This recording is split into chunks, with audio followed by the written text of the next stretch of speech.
Everyone, we are going live today because you asked and we listened. Claire and I asked earlier in the week if you have any questions around manifesting, what you would want to know more about in terms of manifesting, and we are coming on live here today to answer your questions. We had some very good questions and we are very excited to have this conversation with you today. So I'm going to bring Claire on. Hey Jess! Hey. Hey everybody! How are you going, Claire? Oh, I'm excited talking to you, Jess, and talking to everybody, answering questions about manifesting. Yeah, exactly. We got the audience to ask us their questions, the questions that they really wanted to know about manifesting, things that they're curious about, maybe they don't quite understand about.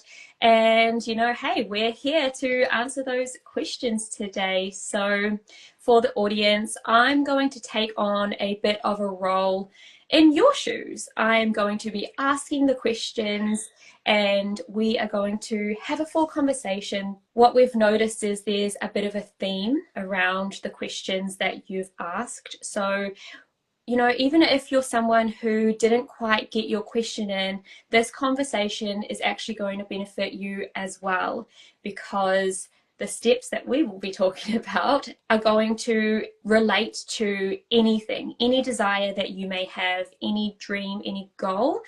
It's all just comes into one. So if you're ready, Claire, we can get into the questions. Yeah, absolutely, absolutely, Jess, because this is going to be an interesting and dynamic conversation, especially you naturally stepping into the podcast role that you take on, the interviewer. Like this conversation is one that I'm really looking forward to. So bring on those questions, Jess. Amazing. So the first question is, what is the best way to manifest? Yeah. Yeah.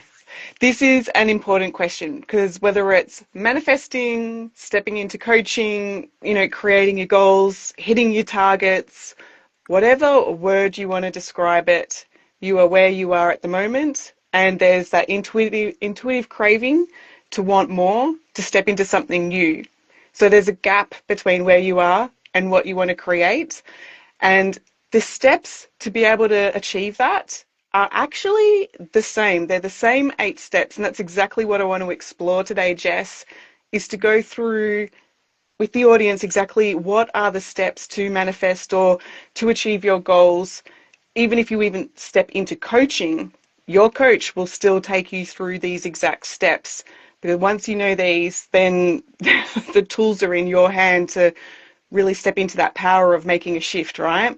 Yeah. So the question there, Jess, was like, what are the steps to manifest? Yeah, exactly. What are the steps to manifest? So there are 8 steps to manifesting. And as we go through this together, I want to just invite you to think about the thing that you are wanting. Even when I bring it over to you, Jess, is there something that you're manifesting or that you're wanting to engage in this conversation with? I mean, the one that's on the top of my mind is that I want to be living in Australia by the end of the year. Yeah, bingo. And so this is the starting point, right? Step 1 is to know what you want. Step 1 is all about, okay, if I had that magic wand scenario, what is it that I want to create? Even if it's vague, like what Jess is saying here, like Australia, like where in Australia, when in Australia, like all of the things. But the fact that we know what do you want is step number 1.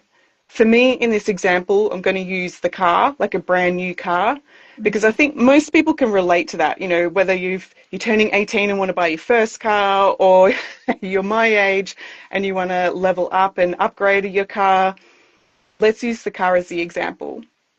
So when we know what we want, the next piece here is to understand the motivation and the desire, why you want the thing that you want.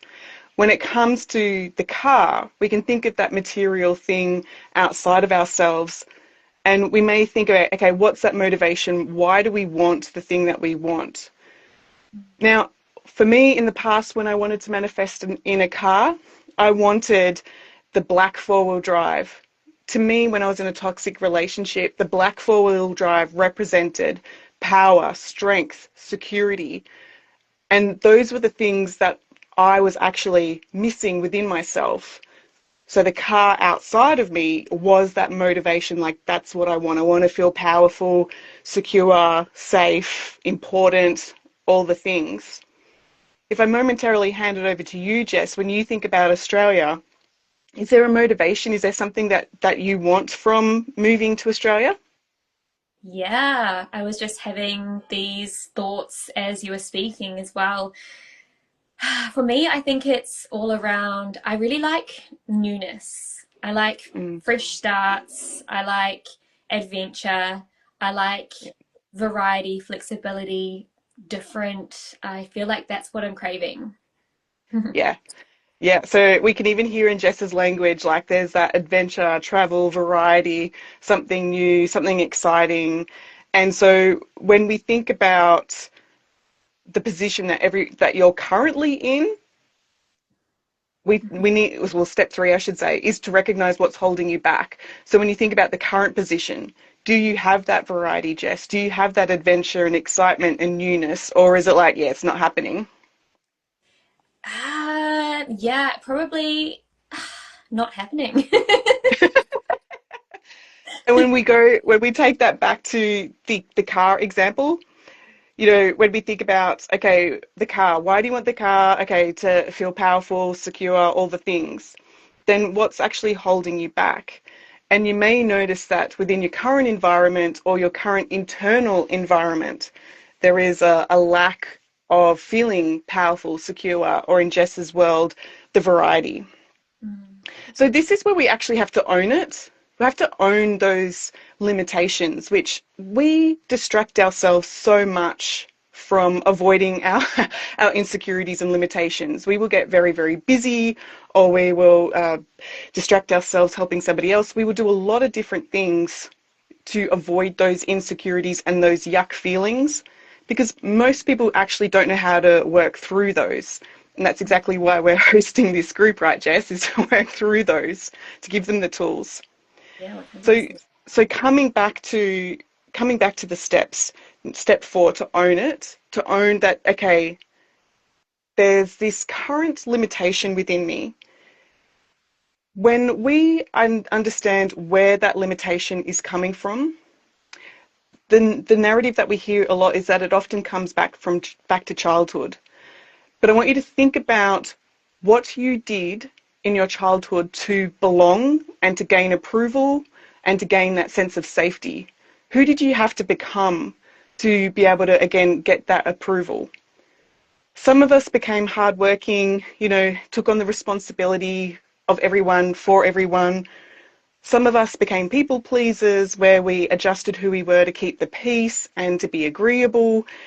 Some of us became the creative ones who wanted to be a little bit different and unique and brought entertainment into the family. And yeah, the list goes on. For me, there's about 8 different types of profiles that who did you become as a child? Again, to gain that approval, the belonging and the safety. They worked for you when you were a child. They ensured that you got your value and that you mattered. But looking into our adult world, we can now get a sense that these are actually holding us back from putting ourselves forward to be able to have what we want. And this is huge when you actually understand that people pleasing when you were a child to give and serve and help worked for you. But as a grown up, if you're adjusting who you are to keep the peace or making yourself small or agreeing again to keep the peace, then how do you step forward and say, okay, yeah, I want that fancy new car? Mm. Or yeah, I want to move to Australia. Not that you're a people pleaser, Jess, but how do I put myself forward when so much of my identity has been in a particular role in, again, making sure that I fit in, that I matter, that there's security? Is this making sense, Jess, as I'm going through the steps? Yeah, 100%. I think there's a lot of ahas coming up for me already, and I can only imagine for the audience listening as they put themselves into the shoes of themselves, I guess, with their own goals and their own desires and running through the steps. I'm sure they're having a lot of ahas with this as well. Yeah.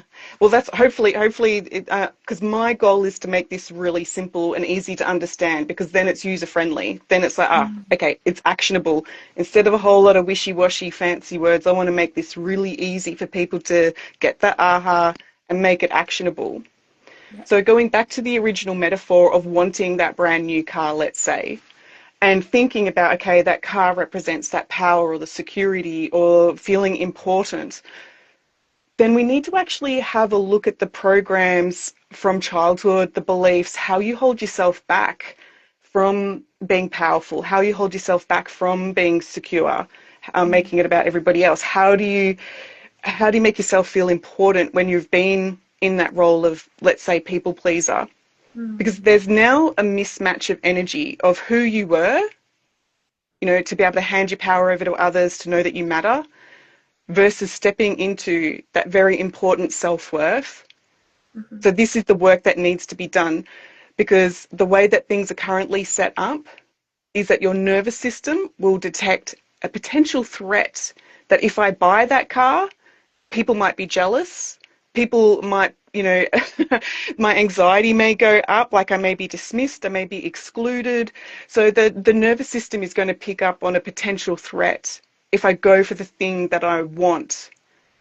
Is this, again, I'm just checking in, Jess, because I don't want to, I want to make sure this is landing. Is this making sense? Yeah, absolutely. This is making sense. Yeah. And so then when it comes to doing the inner work and becoming that vibrational match for the thing that you want outside of yourself, then you need to look at why you're handing your power over to others. Like shame. Why are you worried about driving that car and then people might judge you or shame you or exclude you or be dull in any of those limiting emotions? Because this is where we are literally handing our power over to others to, again, keep the peace or to belong or to matter.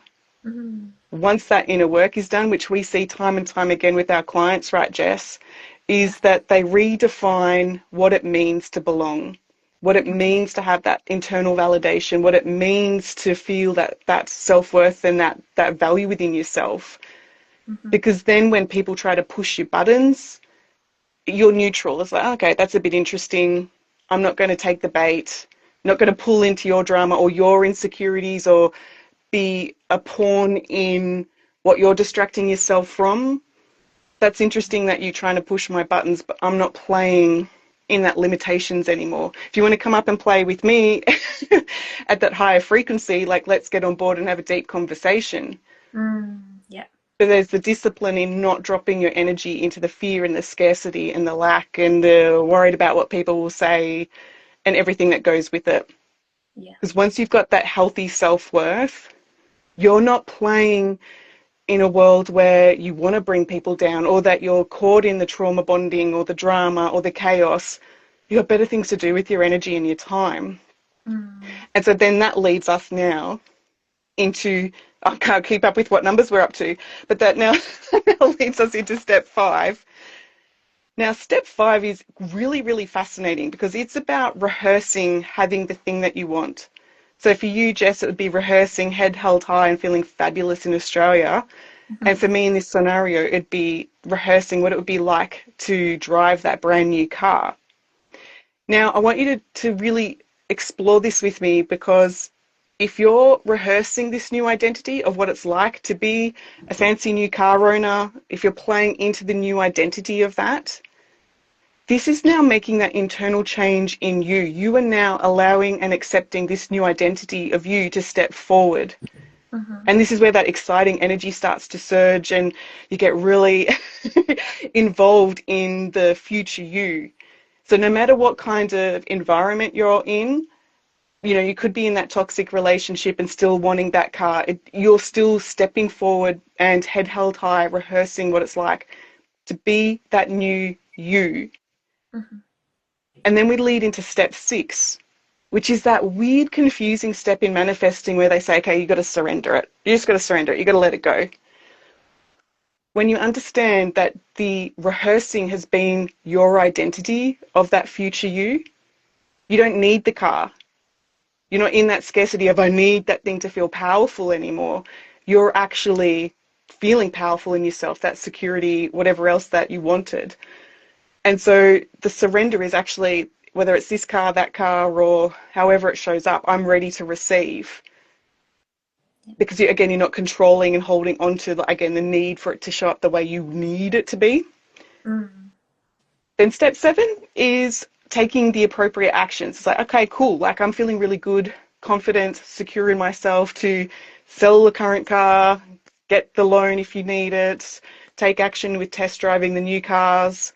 You're feeling good in yourself. You're not worried about the fear and the limitations. It's like, yeah, no, this is going to happen no matter what. Mm-hmm. And then that's when you're looking through the lens of opportunity instead of the lens of fear. And it's incredible. The person who's got the sale on at the moment, or the person who can help you or wants to gift you a car or whatever it is, you're now a vibrational match. So you actually start to attract in, again, because you're at that frequency where you're quite neutral and willing about it. And then the final step here, Jess, is of course to receive. It's like, yay, there's a level of excitement and expectation that of course it's yours, like, because you're a vibrational match. You're now the thing that you've been wanting to call in. It's here in your driveway. Is this making sense, Jess? Yeah, amazing. I'm so happy that, to hear all of those steps. And so coming back to a couple of the steps with the questions that we have. So I think going back to probably around step 3 and 4, just having a question from the audience around, okay, so it's time to identify in step 3 what is holding us back, and then step 4, obviously doing the work. Now, if I remember correctly, because I know a lot of the talk is always, get a coach and they'll be able to help you identify it. But for me, especially when I was starting out with all of this, how to identify exactly what's holding me back from the things that I want, I actually remember doing it in a group coaching program that I was in way back when I started hearing other women talking about their desires and the things that they're noticing that's holding them back. And I felt like it was almost the safe space for me to be able to explore what might be holding me back from what I wanted. So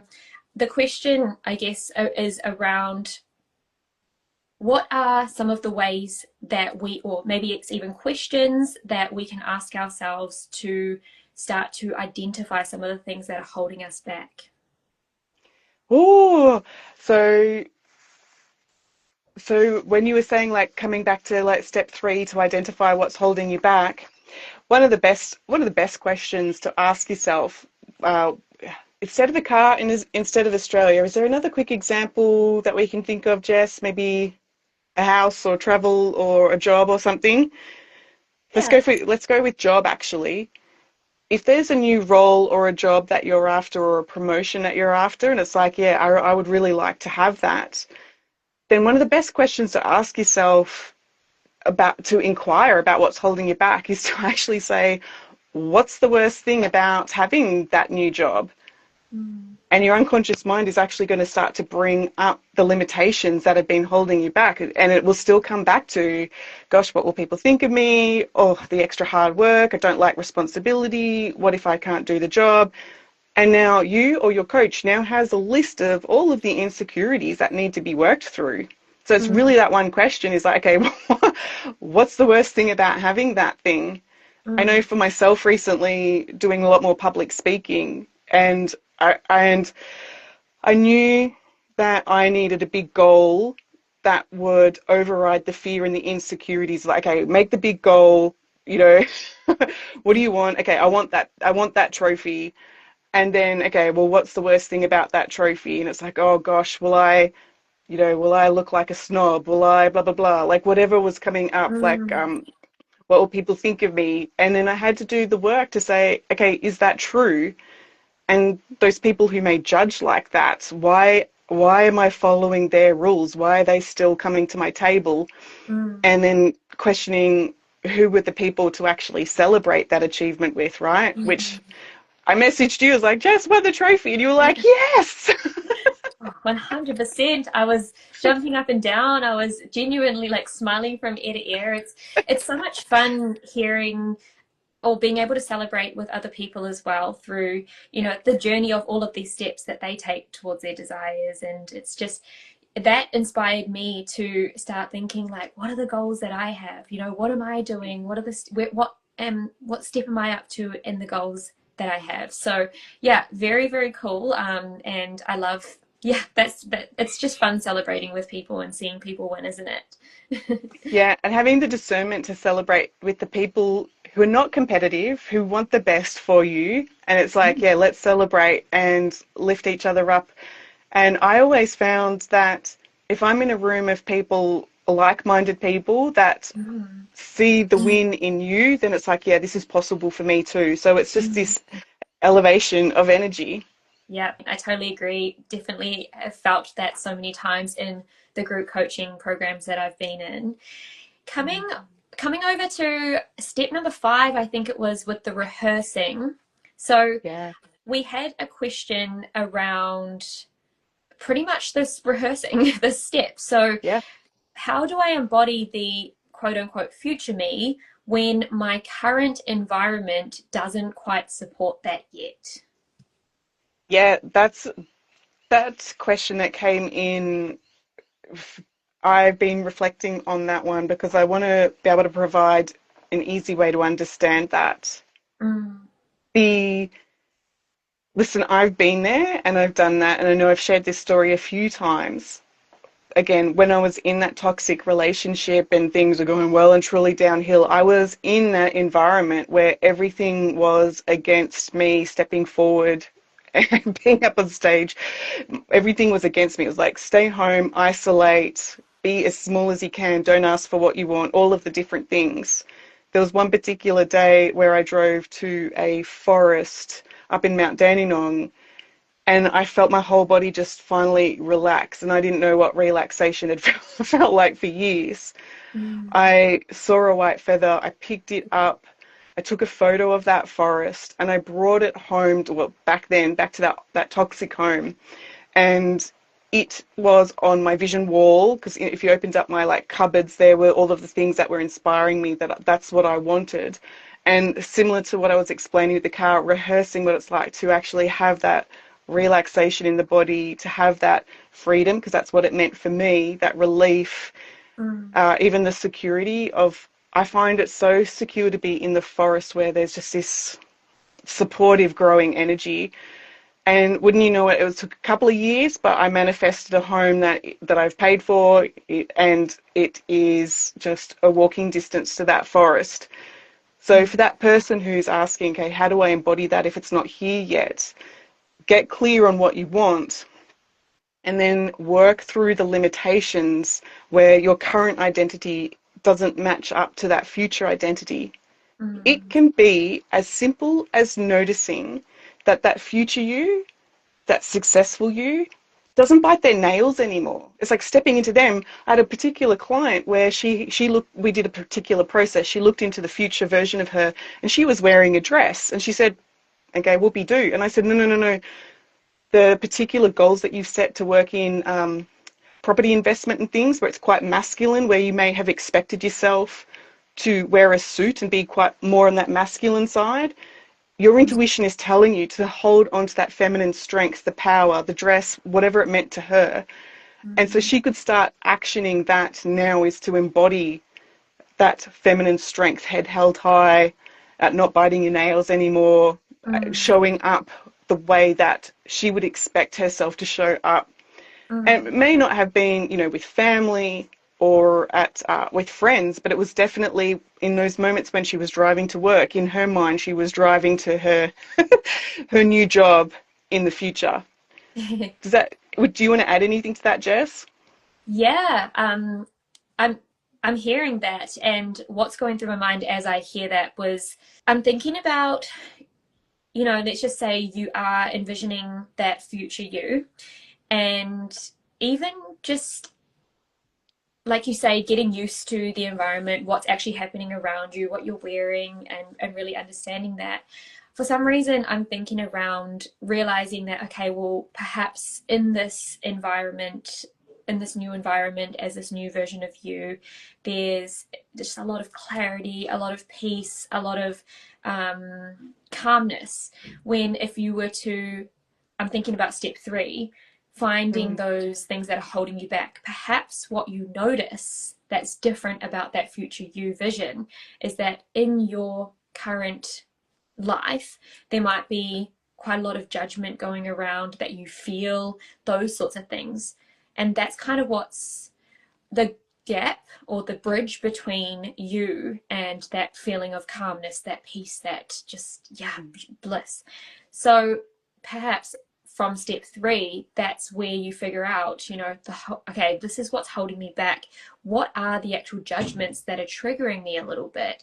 How can I do the inner work on those? So when, you know, thinking about this question around how do I embody my future me, perhaps it's actually coming back a couple of steps to figuring out what those limitations are and then doing the work on that so that you can embody that new identity. Yeah, you make a good point with the judgment piece. You make a good point with embodying that future you is looking at, okay, what is the benefits of holding on to the drama or the people who judge? Like, what are the benefits? Like, why are you getting pulled into that? What is it distracting you from? Because when you have that really good, healthy self-worth in that future that your intuition is craving, you'll notice that you won't get pulled into the drama and the judgments because that energy is quite low. When you think about judgment, judgment is about right or wrong according to somebody else's rules. So like, am I right? Am I wrong? You know, how do I conform, fit in, perform according to what's right to them? And it's almost like you're on a puppet string where they're dictating, okay, how you've got to move, who you've got to be, everything about your identity. It's like, yeah, no, I'm going to cut those puppet strings. I've had enough of conforming to other people's judgments and really honouring that authentic you that does want to step forward, that does want to express your truth and want that mirrored back to you with people who really respect and appreciate that. So when it comes to that step 3, Jess, identifying what's holding you back, on one hand, there might be secondary gain. There may be a reason why you keep engaging with that. And like going to the gym, you're going to have to work through disciplining yourself to not engage with those limiting emotions. Yeah, 100%. And even just, you know, thinking about that being one of the examples, I'm really glad that we've like talked about the foundations, which is obviously the 8 steps, because the other questions that were coming through were more so people explaining, you know, their current situation, where they're at. So perhaps I could talk a little bit about that and we could understand where within the steps they are and what they could potentially be looking for. So we had one person who they have their own business and they're really wanting to take on an employee, but you could already see the conflict within them. They're like, okay, I really want to bring on this employee, I really want to pay them well, I'm not quite there with the money yet to be able to do that, I want to give them the best, but I also, you know, it was this back and forward where part of them really wants it and part of them was feeling held back. So let's explore that, just in case there's some people out there that are in a similar situation. Oh yeah, when that question came in with this particular person, their question actually lit me up. I was quite excited to explore the dynamics and share this with them. What I noticed within their language was that they pride themselves on being a hard worker, which is very honourable to have that identity. Yes, I'm a hard worker. And I could track that in the past, being a child, having that childhood identity and getting the approval from parents. I can only assume that being the hard worker meant that that's where they got their praise, their value, their belong, their safety, their ability to take on responsibilities and potentially even growing up too soon or earlier than they were ready for, but still holding on to that hard-working kind of identity meant that they would be the first person to jump in and help and do the heavy lifting and all of the things. So when you are the person who has that kind of identity and now wants to employ people, you're actually not the person doing the heavy lifting anymore. And there's a real conflict going on with their identity about being the one, the responsible one who does the heavy lifting, the dependable one, versus, okay, now I'm the leader and delegating. So we still want to hold on to being a hard worker that works for them, but maybe shift the hard working from the doing to actually hard working in the leader, the dependable leader, and opening the doors for the opportunity for other people like that version of him when he was growing up. Where are the teenagers who also are hardworking and or the the people in their 20s that want somebody's help that's dependable to give them that opportunity? So so if I was coaching them, I would be having a look at what's caused them to be that hard worker, how did they get the praise and approval for that, and how can we now shift that instead of the doing, it's now leading. And noticing how the insecurities and the fear starts to drop away based on what they're already doing well, but just a couple of tweaks. Jess, is there anything you would add to that? Oh, I'm very excited. I'm sitting here smiling. I'm like, I know this person, so it makes me excited.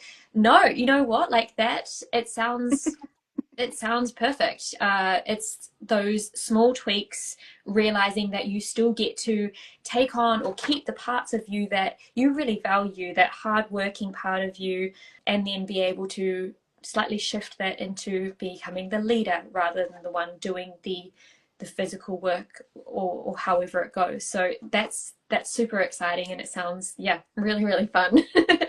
That would be the boss. If I had teenage sons, that would be the boss that I would want for my son, somebody who knows how to teach those morals, again, the self-worth, head held high.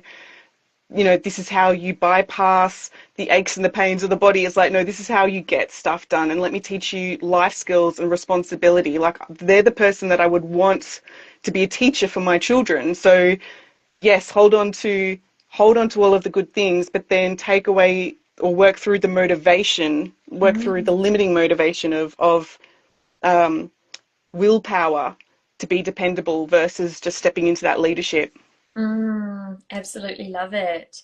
And so another situation that came through was around love. Now, I know that this one is going to be so it's going to resonate for a lot of people.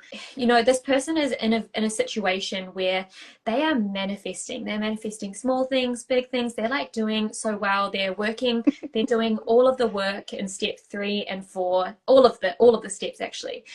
But they've now found themselves almost at this new level where they are wanting to get into this new relationship that's exciting them, but there's almost again like this conflict in their mind. One part of them really wants to step into this new relationship with this new energy that excites them, and then the other part is like, what if? But what if I get hurt? But what if?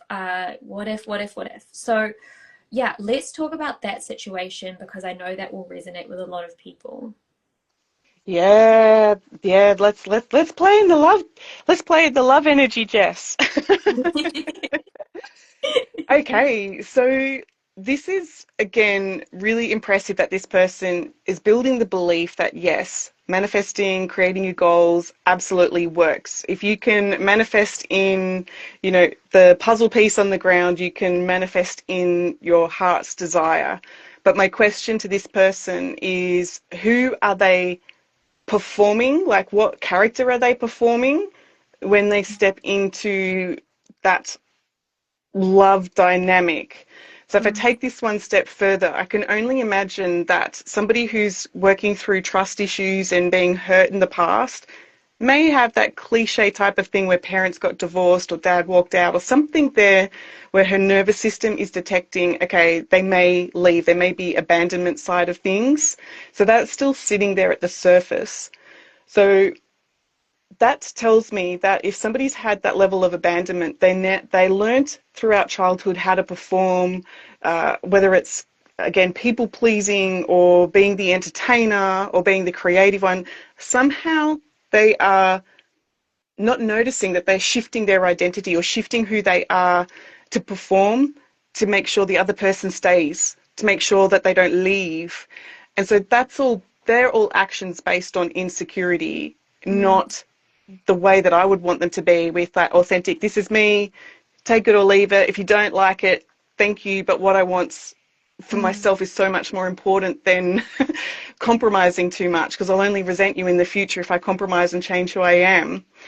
So that's where I would be still coming back to, and you would definitely want a coach like Jess or somebody to hold the space where you can work through the abandonment wounds. You want somebody that you can trust to actually work through those vulnerabilities. And in my coaching, I would say, notice that when you were a child, it's like you were on the rug with your parents. Go with my metaphor for a bit. And then what's happened is that the rug got pulled out from underneath you, and it's like this, the nervous system says, oh gosh, where's my solid foundation? And so there's always this forever insecurity that's going on. If I was coaching them, I would take them back in time to have a look at why they were standing on the rug to begin with, metaphorically. Step to the side with your mum or with your dad and notice that people can't pull the rug out from underneath you, that there's some work here about trusting yourself and trusting how you move forward on the solid ground instead of being vulnerable to for other people to dictate the rules and pull the rug out from underneath you. Does that metaphor make sense to you, Jess, when you've coached people?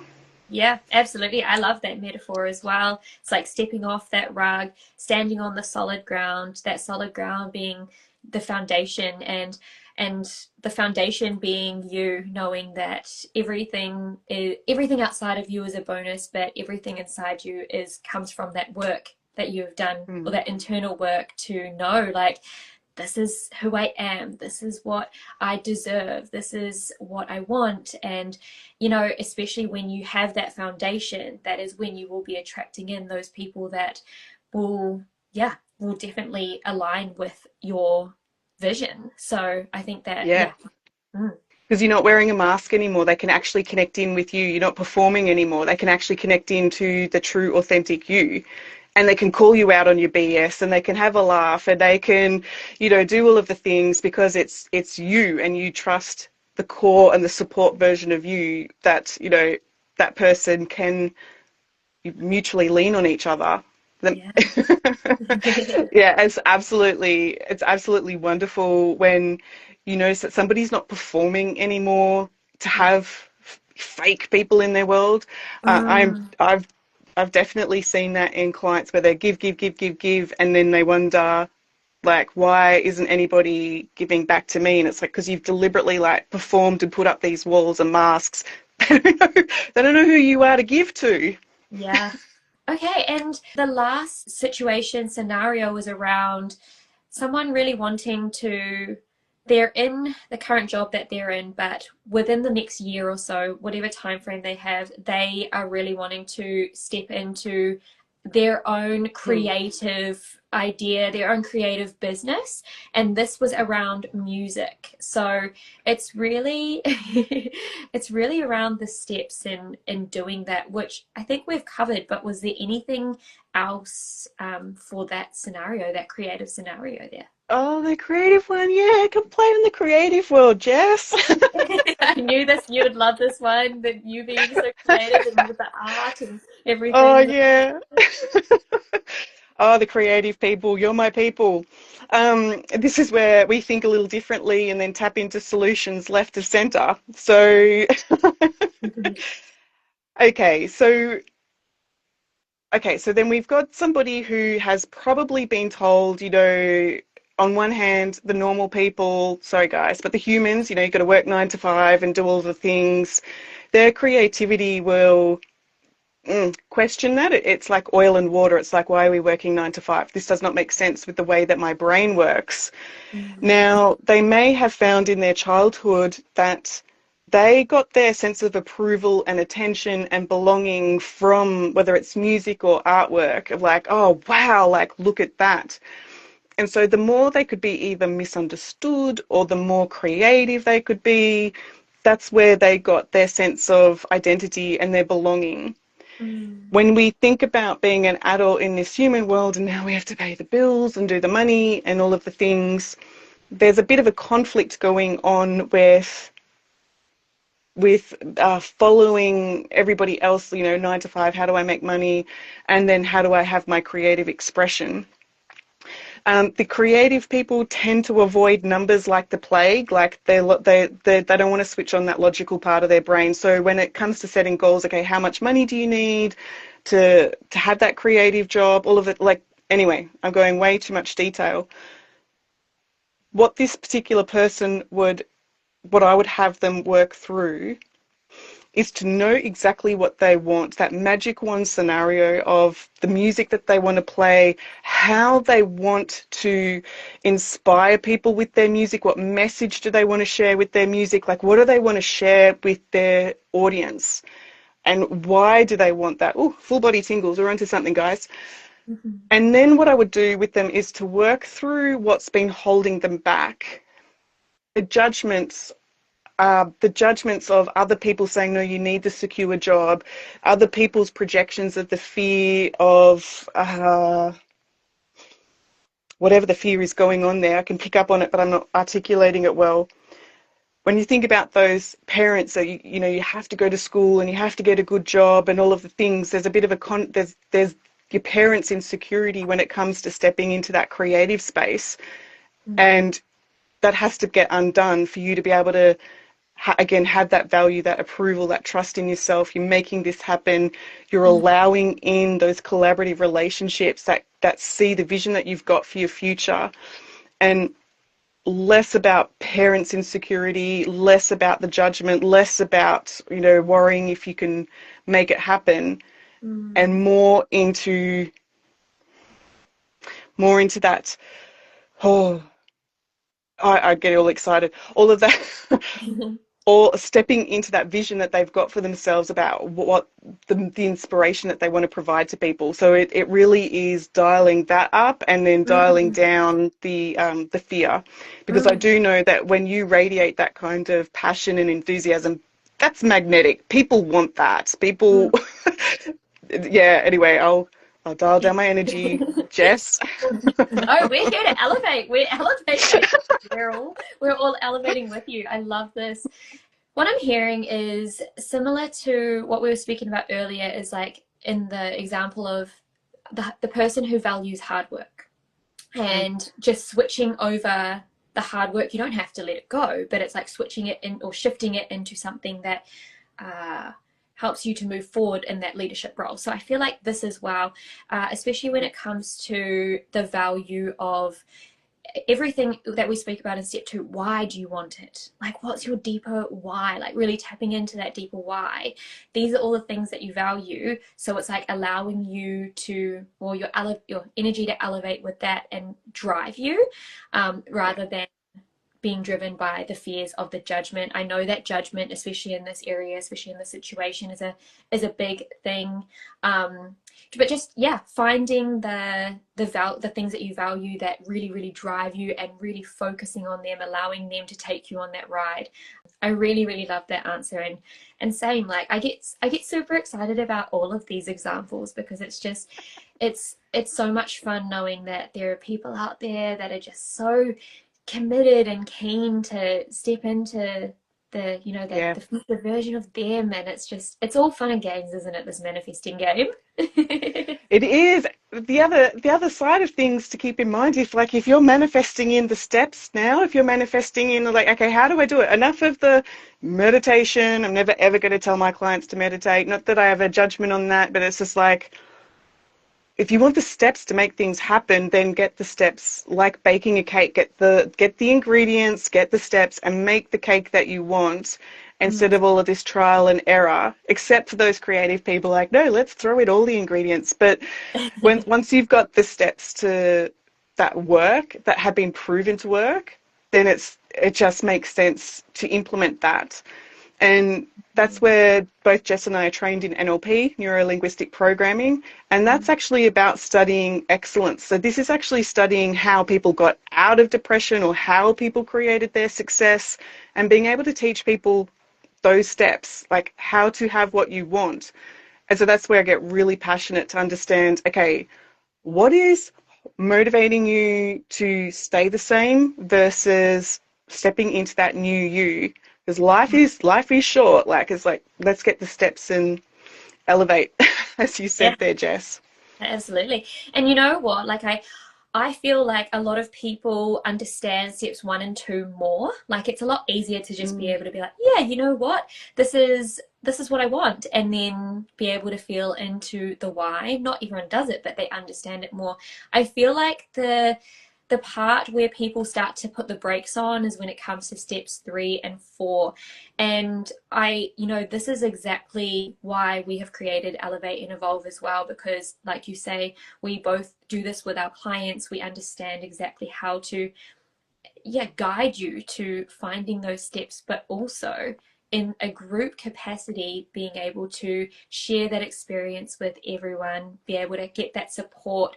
You know, we're having such a fun chat here. We're talking about situations that people have brought into us to discuss, and how fun has this been? It's really fun. It's really fun being able to rise together and help other people and support other people and celebrate other people, and that's really what it's all about, right? In this, going through these steps in this program. Yeah, and as I said on Instagram, that previous trainings of mine, whether it's been a whole lot of slides and a whole lot of like regulation and things that we had to do within NLP training, this is where there's no rules. This is the expression, everything that I've been wanting to share with people for a really, well, yeah, for a really long time, free from the the accreditation and the rules and the insurance and things. This is just like what is it, Jess? Claire Unleashed? Is that a safe?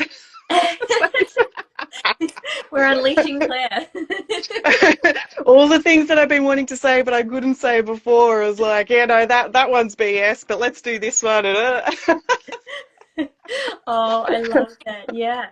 Yeah, and so this is the space to join, right? Like if you're the one that's exploring your desires and really, really wanting that to step into that future vision of you, or and version, you're really wanting to elevate your energy, evolve your identity. This is the space where we already have, what is it, 9, 10 girls or women that are in there already, and we're all very, very excited. So we are inviting you to join us as well. The price is 333 for a limited time, right, Claire? Yeah, that was the number for creation, celebration, creativity, all of the fun things. So yeah, and we're starting in about 3 weeks too. So yeah, more the merrier. Come and play. We're going to go through these steps. We're going to go through how you identify what's holding you back, being able to work through those limitations. Because I tell you what, 80% of the problem is solved when you actually know what to work on. It's just like you get that aha moment and your whole nervous system goes, okay, freedom. Like we can now make a move. Yeah, absolutely. And we've got our own little games within the manifesting games as well. For everyone that signs up, you go in the draw to win a coaching call with either myself or Claire. So there will be 2 spots, so that it could be something fun to even go in and start the manifesting game from there. So very, very excited. All going to be fun.